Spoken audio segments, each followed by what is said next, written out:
المدد يقدمون بعد الفراغ من القتال في دار الحرب بعدما ارتفع القتال قبل قفول العسكر هل يسهم لهم ام لا۔ ایک مسئلہ یہ ہے کہ اسلامی فوج دارالاسلام سے گئی دارالحرب کو، وہاں جنگ میں مشغول رہی، ضرورت پڑی ان کو کمک کی یعنی مدد کی، وہاں سے فوج کے سپہ سالار نے دارالاسلام کو خط لکھا امیر المومنین کے کہ ہم کو مدد کی ضرورت ہے، آپ اور فوج روانہ فرمائیں۔ تو اب امیر المومنین نے دارالاسلام سے فوج کو روانہ کیا مدد کے لیے۔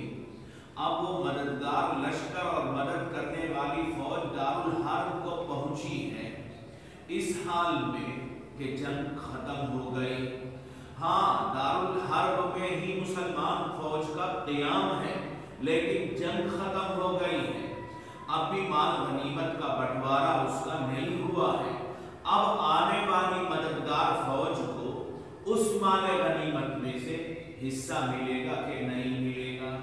دارالحرب سے منتقل ہو گئی تھی فوج دارالاسلام کو، پہلی فوج اس وقت میں آ کر کے ملتی ہے تو بالاتفاق کیا نہیں ملے گا؟ حصہ نہیں ملے گا۔ اب بھی جنگ ختم ہو گئی ہے، دارالحرب میں ہی ہے، تو اس صورت میں آنے والے لشکر کو مال غنیمت میں حصہ ملے گا کہ نہیں ملے گا، یہ دوسری صورت مختلف تھی۔ تیسری صورت یہ ہے کہ آئی ہے فوج مددگار لشکر، اب بھی جنگ جاری ہے، انہوں نے بھی حصہ لے لیا جنگ میں، پھر مال غنیمت کا بٹوارا ہوتا ہے، تو جیسے پہلے سے رہنے والے غازیوں کو ملے گا غنیمت میں حصہ، ایسے ہی آنے والے لشکر کو بھی حصہ ملے گا۔ تو تین صورتوں میں سے دو صورتیں متفق علیہ ہیں کہ دارالاسلام کو واپس آ گئی، اس کے بعد آ کر کے مل رہے ہیں یہ لوگ تو حصہ نہیں ملے گا۔ دارالحرب میں مل رہے ہیں، جنگ جاری ہے تو بھی حصہ ملے گا۔ دارالحرب میں ہیں، جنگ کا سلسلہ ختم ہو گیا ہے، جنگ بند ہو گئی ہے، اب مل رہے ہیں تو ان کو حصہ ملنا چاہیے کہ نہیں ملنا چاہیے۔ المدد یقدمون بعد الفراغ من القتال، کہ مددگار لشکر آ رہا ہے، وہ بعد الفراغ من القتال، جنگ سے فارغ ہونے کے بعد، فی دار الحرب، پہلی فوج اب بھی کہاں ہے؟ دارالحرب میں ہے۔ بعد مرتفع القتال، لیکن آئی ہے کب؟ قتال کے ختم ہونے کے بعد، قبل قفول العسکری، پہلی فوج کے واپس ہونے سے پہلے، تو هل يسهم لهم ام لا، تو ان کو حصہ ملے گا کہ نہیں ملے گا۔ کیا مذہب ہے؟ دونوں قسم کی رائے ہے، آگے تفصیل سے بات آ رہی ہے۔ حضرت ابو ہریرہ رضی اللہ عنہ فرماتے ہیں کہ بعث النبی صلی اللہ علیہ وسلم ابان بن سعید علی سریۃ من المدینہ قبل نجد، کہ سرکار نے حضرت ابان بن سعید کو ایک چھوٹی جماعت کا امیر مقرر کر کے قبل نجد کے علاقے کی طرف روانہ فرمایا۔ وہ نکل گئے مدینہ منورہ سے۔ اس کے بعد موقع آیا جنگ خیبر کا، سرکار صحابہ کے ساتھ غزوہ خیبر میں تشریف لے گئے۔ ابان بن سعید کو جس کام کے لیے روانہ کیا تھا سرکار نے، وہ کام ختم ہو گیا۔ ابان بن سعید واپس آ رہے تھے مدینہ، اطلاع ملی کہ سرکار مدینہ منورہ میں نہیں ہے، خیبر میں ہیں، تو پہنچ گئے خیبر کو۔ قدیم ابان و اصحابہ علی النبی صلی اللہ علیہ وسلم بخیبر، سرکار کی خدمت میں حضرت ابان بھی اور ان کے ساتھی بھی پہنچے خیبر میں۔ بعدما فتحنا، جنگ خیبر کو یا علاقہ خیبر کو فتح کرنے کے بعد، یعنی جنگ ختم ہو گئی تھی، اب بھی قیام سرکار کا خیبر میں ہی تھا۔ اس دوران ابان بن سعید اور ان کے ساتھی خیبر کو پہنچ گئے، اور فرماتے ہیں حضرت ابو ہریرہ کہ ان حزم خیلہم نلیف، کہ ان کے جو گھوڑے تھے اور گھوڑوں کے جو لگام تھے، وہ لگام چمڑے کا یا دوسری چیز کا بنا ہوا نہیں تھا، بلکہ للیف، کھجور کے پتوں سے، کھجور کے قسم کا لگام تھا وہ، تو یہ حضرت ابان بن سعید پہنچے۔ اب آ کر کے دیکھے ہیں کہ جنگ ختم ہو گئی ہے، تقسیم ہو رہا ہے غنیمت کا مال، تو ابان نے عرض کیا، سرکار سے گزارش کی کہ سرکار اقسم لنا یا رسول اللہ، ہمیں بھی عطا فرمائیں گے سرکار۔ قال ابو ہریرہ فرماتے ہیں کہ جب حضرت ابان بن سعید نے گزارش کی تو میں نے عرض کیا سرکار سے کہ لا تقسم لهم شیئا یا نبا، ان کو آپ کچھ بھی نہیں دے سکتے۔ انہوں نے دینے کی گزارش کی، مانگا حضرت ابان نے۔ ابو ہریرہ نے عرض کیا کہ لا تقسم لهم شیئا یا رسول اللہ۔ قال ابان، تو جب حضرت ابو ہریرہ نے یہ بات کہی تو حضرت ابان بن سعید کو غصہ آیا، اور یہ بھی موجود ہے تاریخ میں کہ حضرت ابو ہریرہ کے اسلام کا واقعہ خیبر کے موقع پر ہے، تو مطلب یہ ہوا کہ حضرت ابان قدیم الاسلام ہوئے نسبتاً کس کے؟ حضرت ابو ہریرہ کے۔ تو حضرت ابو ہریرہ نے جب یہ کہا تو غصہ ہوئے حضرت ابان بن سعید اور کہنے لگے انت بہا، یعنی تم ایسے جملے بول رہے ہو، یہ جملہ بولنے کی تمہارے اندر جرأت کیسے ہوئی؟ اس لیے کہ تم ابھی مسلمان ہوئے ہو، جدید الاسلام، ہم لوگ قدیم الاسلام ہیں، اور ہم نے تو جنگ بھی کی ہے، دوسرے سریے میں جا کر کے بھی ہم آ رہے ہیں، اور تم ہمارے بارے میں بول رہے ہو کہ لا تقسم لهم، سرکار ان کو دینے کی ضرورت نہیں ہے۔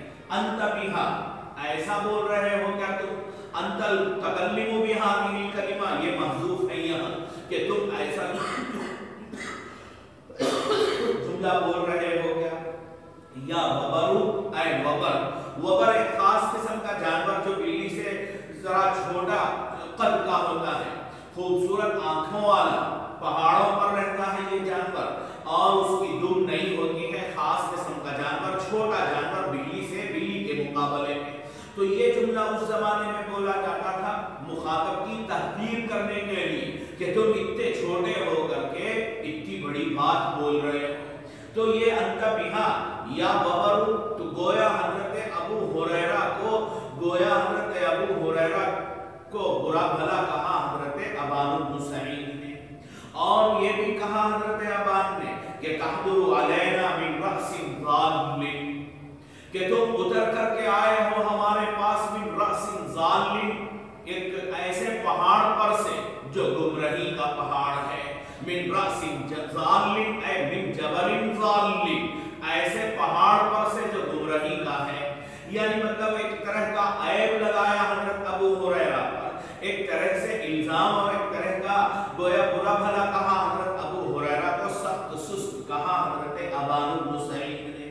تو جب ابان بن سعید اور ابو ہریرہ کے درمیان کلام کا تبادلہ ہو رہا تھا جملوں کا، سرکار اس کا مشاہدہ فرما رہے تھے۔ رسول اللہ صلی اللہ علیہ وسلم نے فرمایا کہ اجلس یا ابان، خاموش بیٹھ جاؤ، لیکن فلم یقسم لهم شیئا، حضرت ابان کو اور ان کے ساتھیوں کو خیبر کی غنیمت میں سے کچھ بھی آپ نے عطا نہیں کیا۔ تو قال ابو جعفر ذهب قوم الى انه لا يسهم من الغنیمت الا لمن حضر الوقعۃ، کہ غنیمت میں سے حصہ اسی شخص کو ملے گا من حضر الوقعۃ، جو شریک رہا کس میں؟ جنگ میں حاضر رہا۔ لیکن خالفہم فی ذلک آخرون، اور ائمہ کا اختلاف ہے اس سلسلے میں، اور وہ یہ کہتے ہیں کہ یقسم لکل من شہد الوقعۃ ولمن کان غائبا عنہا، من شہد الوقعۃ کو بھی ملے گا، جنگ میں حاضر ہونے والے کو بھی ملے گا، اور اسی طرح ولیمن کانا غائبا عنہا، اس شخص کو بھی حصہ داری ہوگی غنیمت کے مال میں، کانا غائبا عنہا، جو موجود نہیں تھا جنگ میں لیکن غیر موجودگی فی شیء من اسبابہا، اسی جنگ کی ضروریات کے لیے، یعنی جنگی کاموں میں مشغول رہا، دوسرے کاموں میں، بذات خود کام نہیں آیا، میدان میں نہیں آیا، صف میں نہیں کھڑا ہوا، تلوار کی تیاری میں لگا رہا کمرے میں بیٹھ کر، مثلا صف میں نہیں آیا ہے، تو اب صف میں آنے والے کو بھی حصہ ملے گا، تلوار صاف کرنے میں جو مشغول رہا اس کو بھی کیا ملنا چاہیے۔ ان حضرات ائمہ کی رائے ہے، جیسے ائمہ ثلاثہ کی رائے یہ ہے کہ من شہید الوقعۃ کو صرف ملے گا، اور کاموں میں مشغول رہنے والے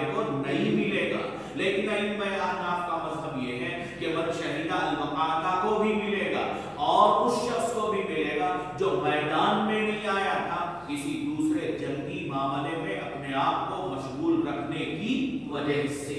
وَلِمَنْ كَانَ غَائِبًا عَنْهَا فِي شَيْءٍ مِّنْ أَسْبَابِهَا فَمِنْ ذَلِكَ مثلا ان میں سے ایک صورت یہ کہ من خرج يريدها، ایک شخص دارالاسلام سے روانہ ہوا تھا جنگ میں شرکت کرنے کے ارادے سے.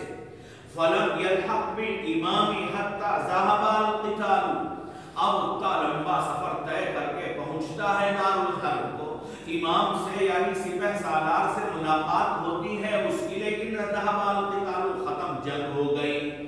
تو اب نکلا تھا ارادے سے کس میں؟ جنگ میں شرکت کے، لیکن یہاں پہنچتا ہے تو ارتفع القتال، جنگ ختم ہو گئی. تو ایسے شخص کو ملے گا مال غنیمت میں حصہ اس صورت میں کہ انہو لحق به فی دار الحرب قبل خروجہ منها، مگر یہ بات ہے کہ وہ آنے والا سپہ سالار سے ملتا ہے فی دار الحرب، کہاں؟ دار الحرب میں، قبل خروجہ منها، دار الحرب سے نکلنے سے پہلے. قسم لہ، تو اس شخص کو بھی تقسیم کی، اس شخص کو بھی حصہ مال غنیمت میں سے دیا جائے گا. تو نتیجہ یہ نکلا کہ اب بھی کہاں ہے وہ؟ دارالحرب میں ہے، اور ارادہ اس کا شرکت کا تھا، اگرچہ کہ ارتفاع القتال ہے. تو اب یہ حضرات ائمہ ثلاثہ، ائمہ احناف کہیں گے کہ اس کو بھی کیا ملنا چاہیے؟ حصہ ملنا چاہیے. تو پہلی صورت یہ کہ دارالاسلام کو آ گیا تو بھی اتفاق ہوا، دارالحرب میں ہے، جنگ جاری ہے تو بھی اتفاق حصہ ہے، یا بھی اتفاق حصہ نہیں ہے. تیسری صورت تھی کہ دارالحرب میں ہے فوج مسلمانوں کی، آنے والا مل رہا ہے کہاں؟ دارالحرب میں، لیکن بعد ارتفاع القتال، ختم جنگ کے ہونے کے بعد. تو اب اس شخص کو ائمہ ثلاثہ حصہ دار نہیں مانتے ہیں، ائمہ احناف اس کو کیا دیتے ہیں؟ حصہ دیتے ہیں. قبل خروجہ منها قسم له واحتجوا في ذلك. اس سلسلے میں آگے کی یہ روایتیں ہیں جس سے آپ استدلال کر سکتے ہیں کہ اس شخص کو بھی حصہ ملنا چاہیے جو دارالحرب کو پہنچا ہے اس حال میں کہ جنگ کیا ہو گئی؟ ختم ہو